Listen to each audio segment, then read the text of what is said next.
नमस्कार छात्रों, मैं डॉक्टर महेश इंद्रा, सहायक आचार्य, स्नातकोत्तर स्वस्थवर्त एवं योग विभाग, doctor Sarvepalli Radhakrishnan, Rajasthan Ayurveda university Jodhpur. Last की वीडियो क्लासेज में अपन ने षटकर्मों के बारे में अध्ययन किया था। षटकर्मों के में अंतर्गत धोती, बस्ती, नेति, नोली, त्राटक और कपालभाति, ये 6 क्रियाएं आती हैं जिनका विस्तृत अध्ययन अपन लास्ट वीडियो क्लासेज में कर चुके हैं। आज की इस वीडियो क्लास में अपन नाड़ी विवेचन का अध्ययन करेंगे। तो सबसे पहले बात आती है कि नाड़ी क्या है। तो नाड़ी का अर्थ अधिकांश लोग ज्ञान तंत्र से लगाते हैं, लेकिन ऐसा नहीं है, परंतु योग शास्त्र में नाड़ी का शब्द भिन्न अर्थ में प्रयुक्त होता है। नाड़ी शब्द यहाँ नाद से आया है, जिसका अर्थ है बहना। नाड़ी कोई यंत्र या ज्ञान तंतु नहीं है जिसे हम कोई पार्थिव शरीर का कोई अंग समझें। यह चित्त शक्ति है, यानी चित्त स्वरूपा इसको कहा गया है। हठयोग प्रतिपिका में नाड़ी के बारे में लिखा है, ईड़ा भगवती गंगा पिंगलया यमुना नदी, ईड़ा पिंगलियोर मध्य बालरंडा च कुंडली। ईड़ा को भगवती गंगा नदी और पिंगला को यमुना नदी की संज्ञा दी गई है, और ईड़ा पिंगलियोर मध्य और ईड़ा और पिंगला के मध्य बालरंडा कुंडली विद्यमान होती है, ऐसा हठयोग प्रतिपिका में कहा गया है। फिर आता है नाड़ी स्थिति, अर्थात ये जो नाड़ियाँ बताई गई है ये कहाँ स्थित होती हैं। तो सुषुम्नाया सव्वे भागे ईड़ा तिष्ठति और दक्षिण भागे पिंगलया, ऐसा सांडिल्य योग शास्त्र में कहा गया है कि जो सुषुम्ना है, सुषुम्ना के सव्वे भागे यानी वाम भाग में ईड़ा स्थित होती है और दक्षिण भागे पिंगला, और दक्षिण भाग में पिंगला स्थित होती है। योग रत्नाकरकार वीरेश्वरानंद ने कहा है कि ईड़ा वामे स्थिता चंद्र नाड़ी परा पिंगला दक्षिणे भानु नाड़ी सुधतुर पुष्पाकृतिर मध्य भागे सुषुम्नानंदेर अर्क रूपा ही मेरो, कि ईड़ा है वो वामे स्थिता, वाम में स्थित होती है जो चंद्र नाड़ी है, और परा पिंगला दक्षिणे भानु नाड़ी, और पिंगला है वो दक्षिण भाग में स्थित होती है जो क्या है, सूर्य नाड़ी है। सुधतुर पुष्पाकृतिर मध्य भाग में, और मध्य भाग में क्या स्थित होता है, सुंदर धतुर पुष्प के समान सुषुम्ना स्थित होती है। नाड़ी की उत्पत्ति कहाँ से होती है, इसके बारे में गोरख संहिता में लिखा है कि ऊर्ध्व मेढ्राद अधोनाभि कंद योनि खग अंडवत तत्र नाड़िये समुत्पन्ना सहस्त्रनाम द्विसप्तति, यानी मेढ्र यानी लिंग मूल के ऊपर और नाभि से थोड़ा नीचे, कंद योनि कंद सदृश और अंडे के आकार की संरचना होती है, जिससे 72,000 नाड़ियों की उत्पत्ति होती है। इसी प्रकार गोरख संहिता में नाड़ी संख्या के बारे में लिखा है।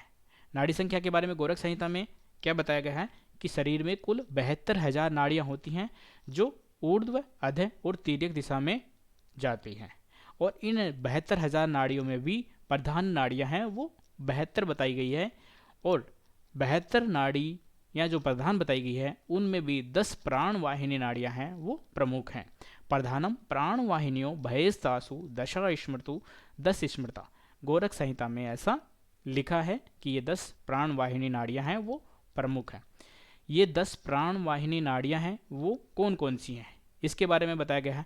ईड़ा च पिंगला चेव सुषुम्ना च तृतिका गांधारी हस्तिजीवा च पूषा चेव यशस्विनी अलम्बुसा कुहुश्चेव संखिनी दशमी स्मृता, ऐसा गोरख संहिता में कहा गया है। यानी ये 10 नाड़ियाँ बताई गई हैं। अब याद करने के लिए, इनको अपन याद करने के लिए क्या करेंगे, 3 + 2 + 2 + 3, इसी क्रम में अपन को याद रखनी है ताकि आपको याद रखने में आसानी रहेगी। कैसे? 3 नाड़ियाँ कौन सी हैं? 3 नाड़ियाँ त्रिविध नाड़ियाँ, सभी को पता है, ईड़ा, पिंगला और सुषुम्ना। ठीक है।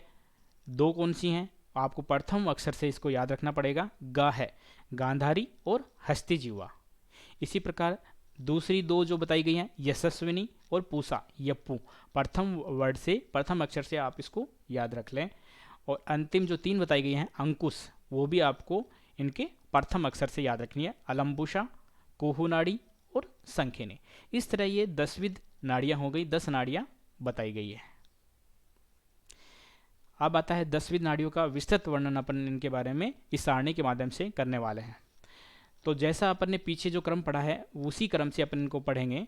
तो सबसे पहले अपन बात करते हैं ईड़ा, पिंगला और सुषुम्ना। ठीक है, त्रिविध नाड़ियाँ। तो त्रिविध नाड़ियों में ईड़ा नाड़ी का जो स्थान बताया गया है वो मेरुदंड के बाहर बताया गया है। पिंगला का जो स्थान बताया गया है वो भी मेरुदंड के बाहर है, यानी ईड़ा और पिंगला दोनों मेरुदंड के बाहर बताई गई हैं। और सुषुम्ना जो है वो मेरुदंड के मध्य में बताई गई है। अब इनका उद्भव कहाँ से होता है? तो ईड़ा जो है वो नाभिकंद में बाईं ओर से उत्पन्न होती है और पिंगला है वो नाभिकंद में दाईं ओर से उत्पन्न होती है और सुषुम्ना मेरुदंड के मध्य से उत्पन्न होती है।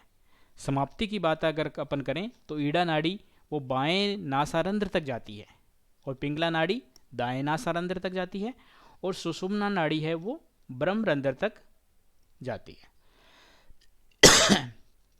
ठीक है, इसके बाद आती है गांधारी और हस्तिजीवा। दो के ग्रुप अपन ने बनाए थे, यशस्विनी और पूसा, देन अलम्बुसा, कुहुनाड़ी और संखेनी। तो इनका स्थान जो है वो सभी का नाभिकंद बताया गया है। शेष जो 7 नाड़ियाँ बताई गई है उनकी स्थान जो है वो नाभिकंद है और उनका उद्भव है वो भी नाभिकंद से ही बताया गया है। ठीक है, क्लियर हो गया। अब केवल बात रह जाती है केवल कि ये कहाँ तक जाती है। ठीक है, तो गांधारी और हस्तिजीवा 2 का ग्रुप है, तो ये बाएं नेत्र तक जाएगी और दूसरी दाएं नेत्र तक जाएगी। ठीक है, ये बाएं नेत्र तक जाएगी और ये दाएं नेत्र तक जाएगी। और यशस्विनी जो है वो बाएं कर्ण तक जाएगी और पूसा है वो दाएं कर्ण तक जाएगी।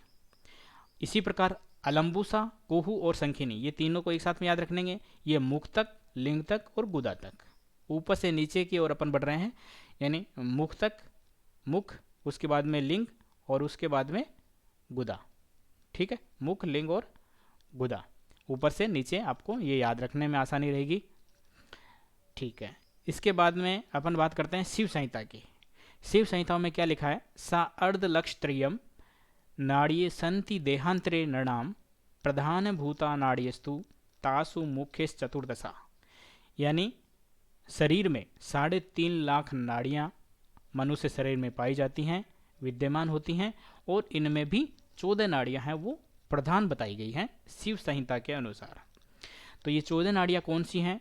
तो पीछे अपन गोरख संहिता के अनुसार 10 नाड़ियाँ पढ़ चुके हैं और यहाँ शिव संहिता के अनुसार 14 नाड़ियाँ पढ़ने वाले हैं, यानी कि 4 नाड़ियाँ अधिक है।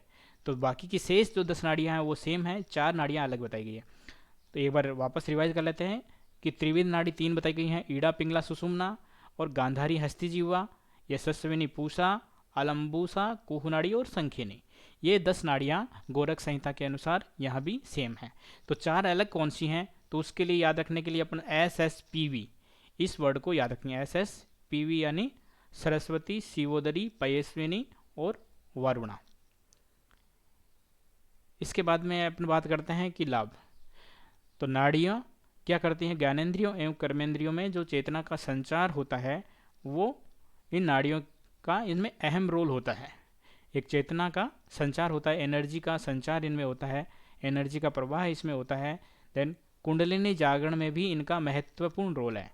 ईड़ा और पिंगला के माध्यम से प्राण को सुषुम्ना में प्रवेशित कराया जाता है और वो धीरे धीरे 6 चक्रों के माध्यम से ऊपर सहस्त्रा चक्र में पहुंचता है। इस तरह अब कुंडलिनी जागरण में नाड़ियों का महत्वपूर्ण रोल है और इसी की श्रेष्ठ या उच्चतर अवस्था में मोक्ष प्राप्ति होती है, जो भी इस नाड़ियों का इनमें भी महत्वपूर्ण रोल है, यानी महत्वपूर्ण भूमिका ये निभाता है।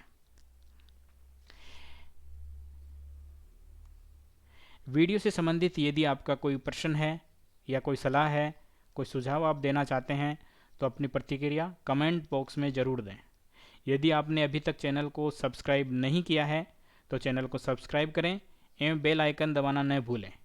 आप अपने प्रश्नों के लिए हमसे निम्न मेल ID mahesndr4@gmail.com या हितायु आयुर्वेदा 85@gmail.com या व्हाट्सएप नंबर 9928833120 पर भी संपर्क कर सकते हैं।